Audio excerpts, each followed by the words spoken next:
Ganda ng manok, oh. Phoenix chicken, oh. Their tail feeders stay blood-filled with which will cause them to continue to grow. The male phoenix, depending on bloodline, can have tails that reach 4 to 5 feet. Kumakain ka ba ng dahon? Ayaw. Ay, may favorite to dahon. Ayaw niya ng dahon. Ito daw. Dito tayo. Dahon, oh. Gusto mo? No, bet na talagang dahon, oh.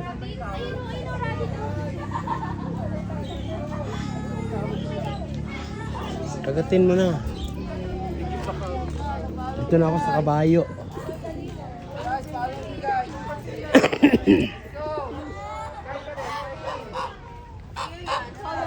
Oh, dahon. Gusto mo? Dito na ako sa miniature horses. Anong pangalan nito? Anong pangalan nito, Gwen? Anong pangalan itong maliit na kabayo? Yan natin ang pangalan. Miniature horses. Oh, super kain siya. Wow. Sarap. Ito naman isa. Super sarap. Ay, super. Ay, wag mong ulko na. Ay, grabe kumain. Ito pa, oh. Oh, hala, grabe kumain. Lo, wag mong. Ala! Ala, hinihila niya. Ito. Yan. Ala, makain yung kamay ko. La. Oh, grabe siya kumain. Ito. Oh, sige, sa'yo na nga. Kinuha na niya eh. Ang hirap. Ay, karnero. Karnero pa. Yung karnero. Ah, ito, white kalabaw, oh. Mayroon kami nito dati. Albino. Oh, mayroon kami nito. Dati, binenta. Anong next? Ah, grabe, ang daming ano. Yung mga pato, guys. Mga pato, guys! Mga patutoy! Ay, ano naman to, Gwen? Ano naman to? Ano, miniature uli? Donkey? Ay, donkey nga.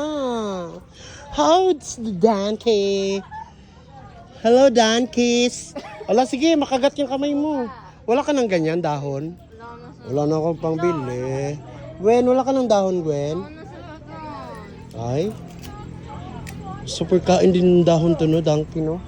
May anak sila. Maliit pa yung isa, oh. Siguro ano to? Anak talaga niya yan. Tapos ito is baka, no? Ang laki-laki. Anong pangalan nito? 5 yung pa. Bultes. Bultes 5. Ayan, oh. Bultes 5. Kasi ang paa niya is 5. Hala, 5. Ang laki. Ang laki niya, oh. Hala, promise. Ang laki. 5 ang paa niya. Mayroon extra sa bandang right side of his stomach. 5 yung paa niya. Amazed ako dito, promise.